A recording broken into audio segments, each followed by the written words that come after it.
semuanya, perkenalkan nama aku Dede Misi Monasari dari kelas 12 PTFL 4. Jadi kali ini aku akan menjelaskan tugas tambahan MTKTL. Yang pertama yaitu diketahui persamaan elips x kuadrat per 25 ditambah y kuadrat per 9 sama dengan 1. Pertanyaannya, tentukan eksentrisitas elips tersebut. B. Tentukan koordinat fokus-fokusnya. C. Buat sketsa elips secara proporsional. Nah, yang pertama kita cari tentukan eksentrisitas elips tersebut ya. Nah, kita harus tahu persamaan elipsnya itu horizontal atau vertikal. Nah, karena yang kita ketahui yaitu x kuadrat per 25 plus y kuadrat per 9 sama dengan 1. Karena A-nya lebih besar daripada B, jadi dia maksudnya horizontal ya. Nah, pertama-tama kita cari dulu A-nya. Nah, kan kita sudah ketahui nih dari persamaan elips ini. Kan A-nya yang ini yang 25, berarti A kuadrat sama dengan 25. Berarti A sama dengan 5 karena diakarin 25, akar 25 yaitu 5. Terus B kuadrat sama dengan 9. Kita kan mau cari B-nya, berarti akar 9 sama dengan 3. Selanjutnya kita cari C. Cari C itu rumusnya akar A kuadrat min B kuadrat. Nah, kita langsung masukin aja A kuadratnya berapa. Nih, A kuadratnya itu 25, berarti 25 dikurang B kuadrat. B kuadratnya itu kan 9, berarti 25 dikurang 9. Hasilnya akar 16 itu 4. Terus kita langsung lanjut ke eksentrisitasnya. Rumusnya itu E sama dengan C per A. Berarti tinggal masukin aja nih, C-nya berarti 4 di sini. Terus A-nya 5. Langsung kita masukin 4 per 5. Yang kedua itu ada tentukan koordinat fokus-fokusnya. Kita kan tadi sudah tahu kalau horizontal itu A kuadrat lebih besar dari B kuadrat, itu masuknya horizontal. Nah, koordinat horizontal itu plus minus C, 0. Berarti kita cari nih, kita harus udah ketahui nih C-nya berapa, 4. Jadi kita langsung masukin aja min 4,0. Ini bisa juga di sini 4 dulu baru min 4, gak apa-apa, sama aja. Yang ketiga, buatlah sketsa elips secara proporsional. Nah, di sini kita diketahuinya kan pusatnya 0,0. Terus titik potong sumbu X-nya plus minus A, 0. Yaitu A-nya itu ada di 5. Berarti plus minus 5,0. Titik potong sumbu Y-nya itu 0, plus minus B. Terus kita cari di sini B-nya berapa? 3. Berarti 0, plus minus C. 0, plus minus 3. Fokus-fokusnya itu plus minus 4,0. Kita langsung masukin aja seperti yang digambar. Nah, kita kan sudah diketahui nih. Ini kita sesuaiin aja sama yang digambarnya. Di sini itu min A, 0. Di sini plus A, 0. Di sini 0, min B, 0, B. Di sini fokus-fokusnya plus 4,0 di sini min 4,0 di sini plus 4,0. Nah, pertanyaan kedua yaitu jawablah pertanyaan berikut dengan kalimat lengkap. A. Jelaskan bagaimana cara menentukan pusat dan jari-jari dari sebuah persamaan lingkaran. Yaitu persamaannya tutup kurung X min A kuadrat plus Y min B kuadrat sama dengan R kuadrat. B. Buatlah persamaan lingkaran yang berpusat di 5, min 4 dengan jari-jari 10.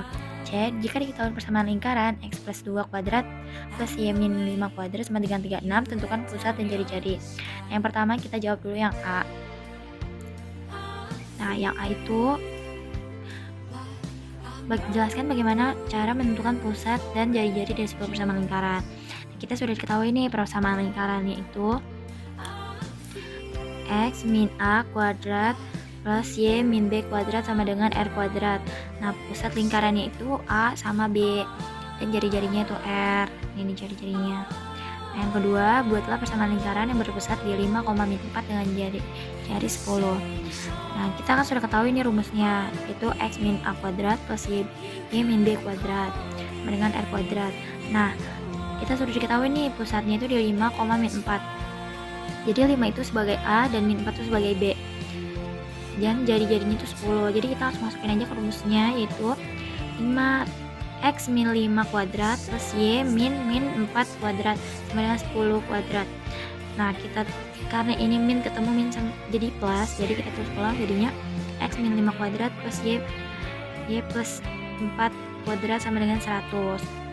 Nah, selanjutnya jika diketahui persamaan lingkaran x plus 2 kuadrat plus y min 5 kuadrat sama dengan 36, tentukan pusat dan jari-jari.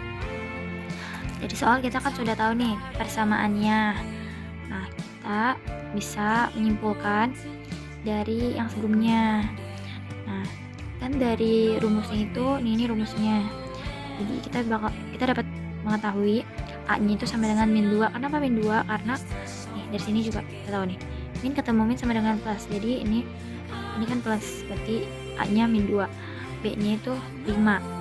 Sesuai sama rumusnya ya. R-nya itu 36. Nih, R-nya 36. R kuadrat ya. Ini R kuadrat ya 36 itu.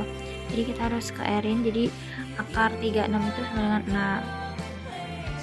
Nah, selanjutnya nomor 3, yaitu tentukan limit berikut tanpa menggunakan L-Hospital, melainkan manipulasi aljabar atau pendekatan definisi. Nah, ini soalnya. Lim X mendekati 0, lim X mendekati 0, akar 1 plus 3X, min akar 1 min X per X. Nah, kita harus merasionalkan. Jadi, ini itu si akarnya dikaliin nih, kayak gini. Tapi, si tanda minnya itu jadi plus. Nah, ya udah, ini pakai rumus yang A plus B kuadrat. Nah, ini kan sama nih, seiras ya. Jadi kuadratin aja, karena dikuadratin jadi akarnya hilang nih, dicoret. Nah, selanjutnya karena si akarnya sudah dicoret sama kuadratnya, jadi dia keluar dong. Jadinya 1 plus 3x min 1 min x. Jadi selanjutnya itu kita akan mengkalikan si min ini ke dalam 1 min x, yaitu jadinya min 1, terus ini min ketemu min kan plus, jadinya min 1 plus x. Ini bisa dicoret karena di sini 1, di sini min 1, coret, jadinya 4x. Nah, di bawah ini terus aja karena kita kan lagi menyederhanakan yang atas kan. Ini jadi ngikut aja terus sampai sini. Nah, di sininya 4x per x. Ini karena ada x jadi kita bisa coret ya. Nah, kita hasil akhirnya segini dan kita di sini tinggal mensubstitusikan. Nah, ini adalah hasilnya 2. Nah, ini adalah pertanyaan terakhir, yaitu jelaskan apa yang dimaksud dengan turunan fungsi dan berikan contoh aplikasinya dalam kehidupan sehari-hari. Nah, turunan fungsi itu atau biasa disebut diferensial. Dia itu untuk mengukur seberapa cepat suatu fungsi berubah seiring perubahan inputnya. Ini mempresentasikan kemiringan garis singgung terhadap kurva fungsi pada titik tertentu. Itu kayak yang V sesaat nggak sih Bu? Maaf ya kalau salah. Nah, cara mengaplikasikan dalam kehidupan sehari-hari yaitu dengan penghitungan kecepatan sesaat suatu objek dari fungsi posisinya atau menentukan laju perubahan biaya produksi dalam ekonomi. Nah, yang kedua itu ada mengapa turunan dari konstan selalu 0, jelaskan alasan matematisnya. Nah, untuk fungsi konstan itu yaitu fx sama dengan c, turunan pertama f aksen x. Nah, f aksen x sama dengan lim h mendekati 0. Fx plus h min fx per h sama dengan lim h mendekati 0 c min c per h, yaitu lim h mendekati 0 0 per h sama dengan lim 0 h mendekati 0 yaitu 0. Nah, yang ketiga itu ada jika diketahui fx sama dengan x pangkat 3 min 3x kuadrat plus 2x min 5, tentukan f aksen dan jelaskan langkah-langkahnya. Nah, di sini kan soalnya yang kita ketahui x pangkat 3 min 3x min 3x kuadrat plus 2x min 5. Kita turunin nih. Jadinya 3x pangkat 2 karena si pangkatnya dikurangin 1 jadinya 3x pangkat 2. Terus min 6x karena pangkat 2-nya dikaliin sama 3 jadi 6, dan si pangkatnya dikurangin 1 jadinya 1, jadi nggak usah ditulis juga apa-apa. Dan ini terakhir jadinya plus 2. Si min 5 kenapa nggak diajak, karena dia tidak punya variabel. Jadi inilah hasilnya f aksennya yaitu 3x kuadrat min 6x plus 2. Terima kasih.